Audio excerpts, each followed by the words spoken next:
every day. So 140 people are currently missing after a US submarine has sunk an Iranian Navy ship with a torpedo in international waters off the coast of Sri Lanka. Now, alright, amawulire si malungi eri abawagizi ba Iran wetwogerera ssaawa zino eno America baginyiziza era ajeyo ekyokulwanyisa ekimanyikiddwa nga Topido. Kyamanya abasinga atukuze nga tuwulira Topido era twakomazira ba mu firimu. Topido eno ekola batya? America yakoma ogikozesa mu 1945. Kasa njogera ku 1945 kyamanyi abagala history mba mutegererawo nti ntegeeza World War II. Video eno njagala otuleko egwe muwagizi wa Iraq, muwagizi wa America, Israel, ogenda kubeera nga ofuna mu bingi ebyokuyiga naye nga tetunagendayo nyongera okujukiza video eno soko jimpereka like womaze subscribing wegatte ku mukutu gwaffe guno kale womaze katugendera mu kyatule solunaku olwaliro olunaku lwaliro nga benkugambye America yanyize nnyo neso okubeera nga ekuba Navy ship oba Navy warship ya Iran ate tegikubidde Iran by the way tegikubidde mu Mediterranean Sea tegikubidde mu Red Sea tegikubidde mu Gulf waters oba maziga mu Gulf wabula emukubidde Pakistan ku border ya Pakistan wamu ne India. Musajja abadde yeekwese side ze America negamba nedda nejjayo submarine zayo mujukira bulungi kino America yo buli wamu ebeerawo esobola okubeera wansi mu mazzi eyo submarine mugimanyi ngeri gyekolamu yabakubye kye bayita Topido ndoziri kulaba ekifaananyi kiri mu kubeera nga kitambula ku right yange waneeno ekifaananyi kyoli mu kubeera ng'olaba yeyo submarine ya Iran nga si submarine wabula warship ya Iran Navy warship ya Iran nga bali kubeera nga habagisikinga kigambye okubeera nga kwabaddeko abantu 180 naye bakajust rescuingako abantu 4 kitegeeza abantu almost 120 tebamanyi we bali kitegeeza America enyize ebiredde kubeera nga destroyinga buli kimu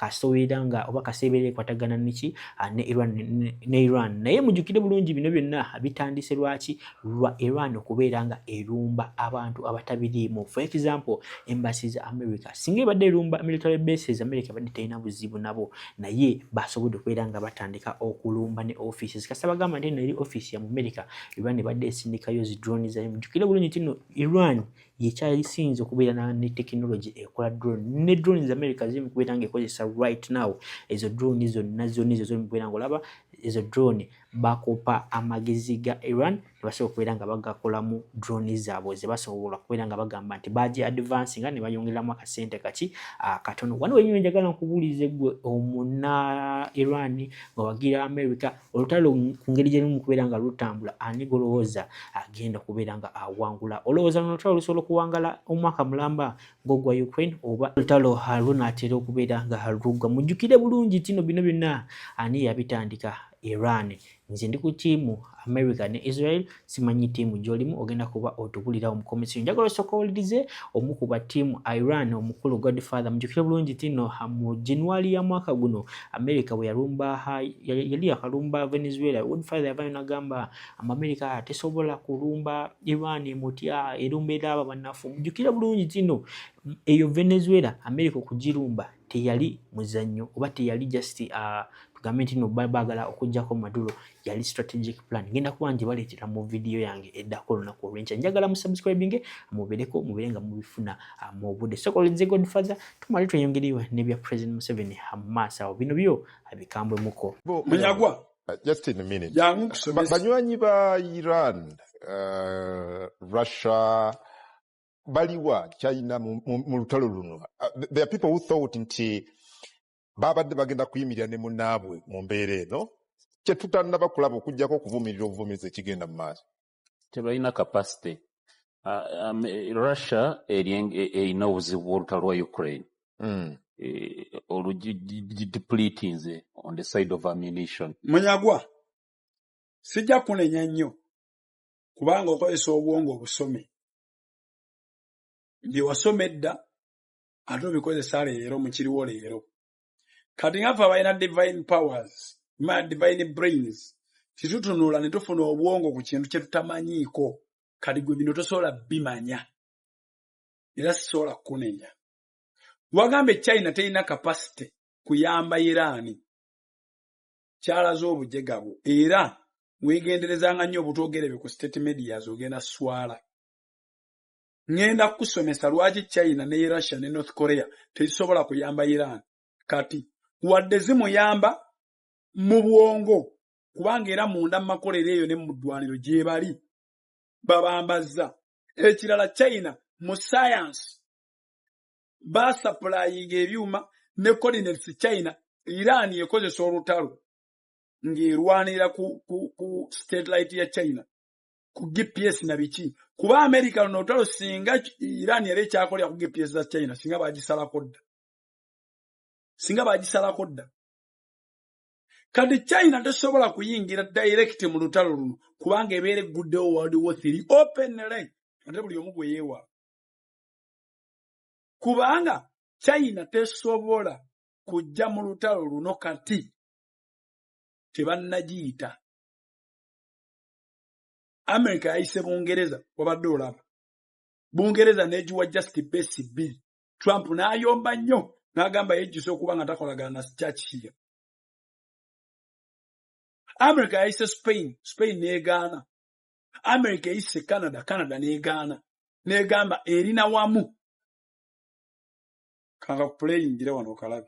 Canada stands with the Iranian people in their long and courageous struggle against the regime's oppressive rule, which is why we support efforts to...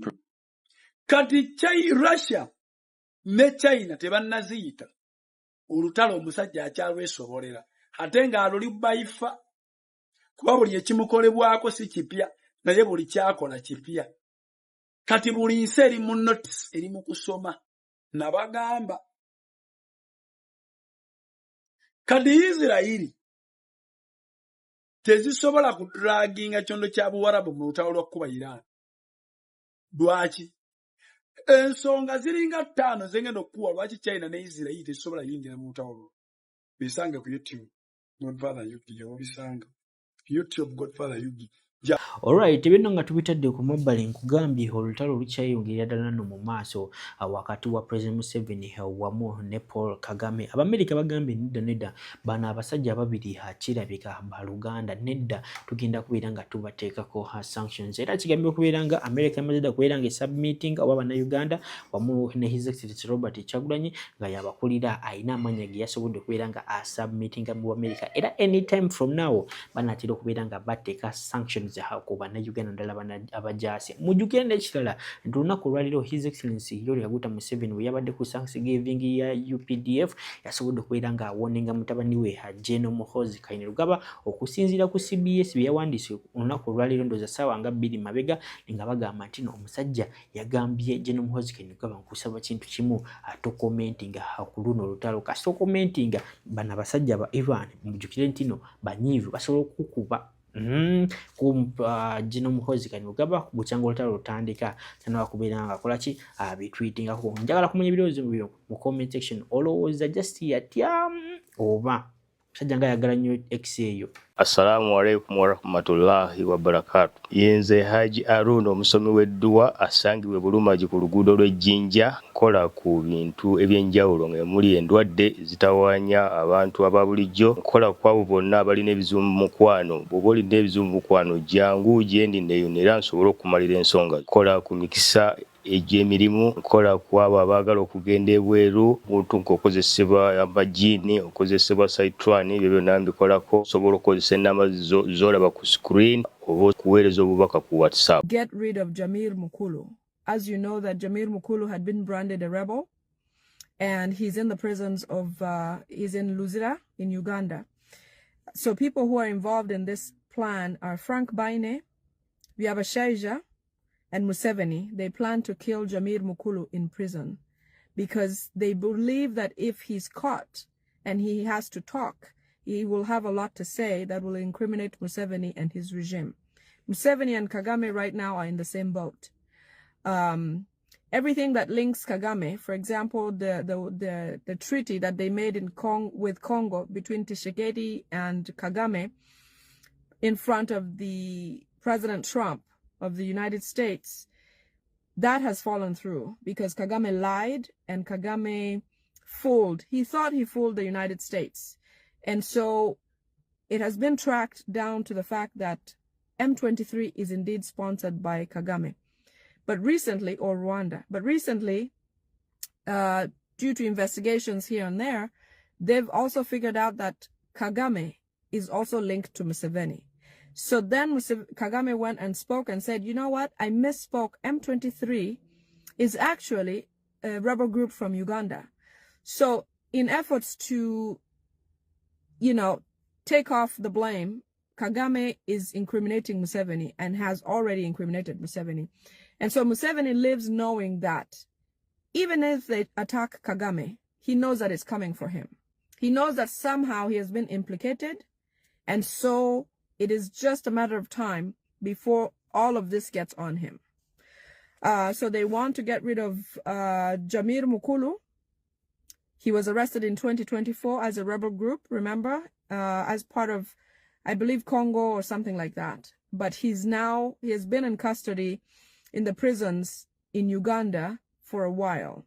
So Gen.Mu7, anybody who knows him, he's on target. He's supposed to be, according to orders from Museveni, arrangements with Biabasheja and Frank Baine, they want to get rid of Gen.Mu7 while in prison in Luzira because they're afraid of him speaking. The other thing, this is funny, but it's true. So, you know how Museveni has been